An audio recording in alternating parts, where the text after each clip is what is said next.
My most vulnerable or insecure part would have to be my thighs. Ever since I was younger, I was always the bigger, chubbier cousin or the bigger friend, so I was always referred to that.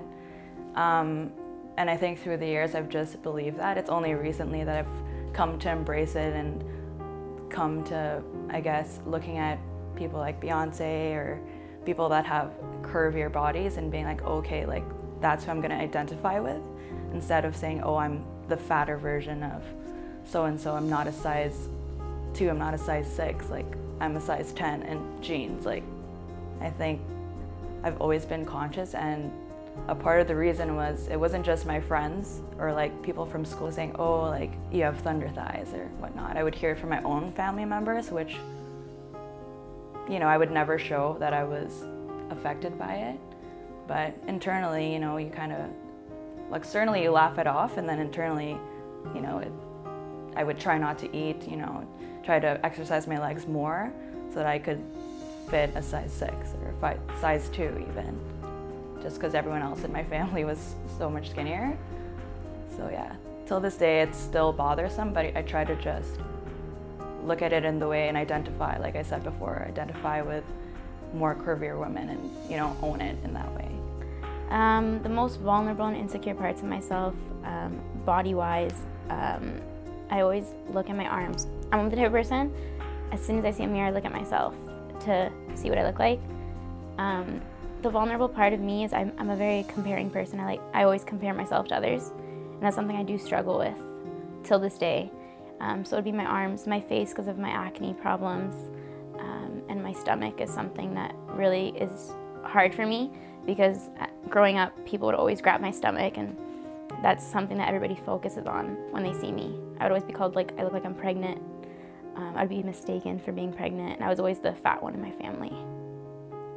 I would have to say that my stomach and my chin would be the most vulnerable parts of me physically, just because when I was a kid, whenever I'd like look down, if my belly was big, I'm like, oh, I guess I'm fat now, or I guess I'm chubby. And then my chin, like,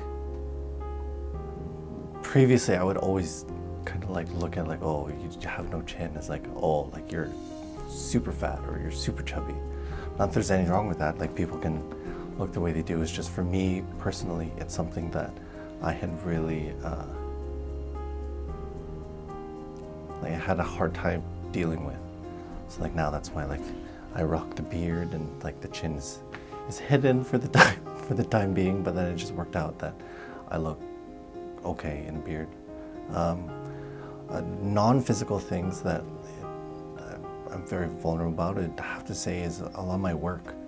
I know, like, I do photography and video, and a lot of people, they see like, oh, I put out great products, but it's something that I'm still so like vulnerable about, because it's like my opinion and expression as a person. It's kind of being put out there for people to see and to judge, and like it's still kind of a weird thing for me. It's a really hard question. I would say definitely my face.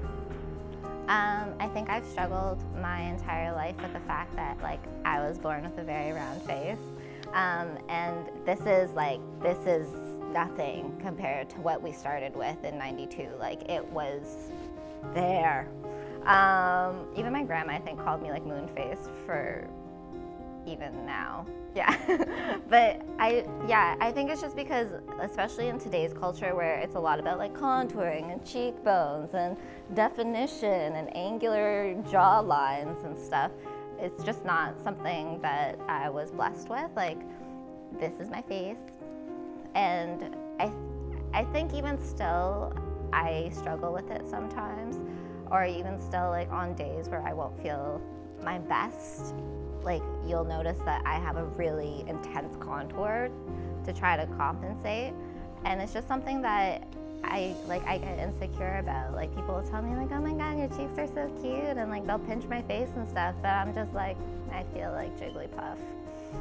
Yeah, you know, it's just one of those things. It's like, it's that one thing that like really cuts deep for me. Everything else I'm pretty much okay with, like body-wise. I'm like, got thick thighs, and there's things that jiggle where I wish they wouldn't, but I think my body is something that's easier for me to accept. accept, whereas my face, no matter how thin I get, my face will always be like this.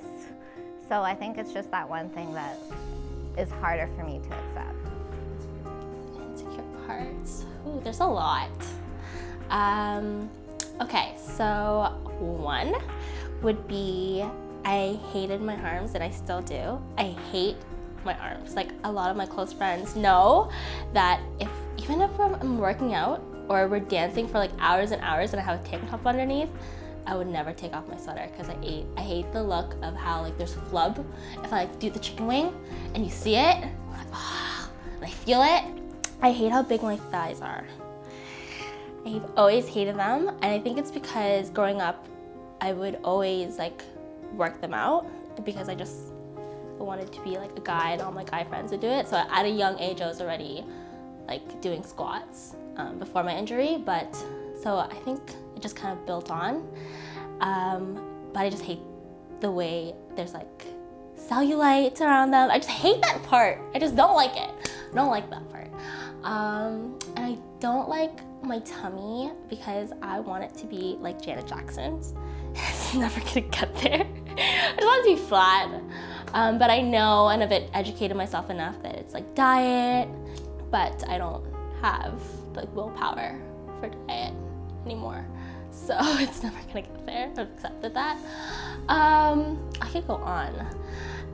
There's just a lot of body insecurities that I've kind of grown up with, and then just it would get better. I'd be like, oh, okay, I'm accepting it, it's fine, that's who I am. But then I read something in the magazine, or I'll see something on the TV, or I'll see like just a hot girl like walking down the street. I'm like, fuck. Well, so I think it's just, yeah, those three things I think are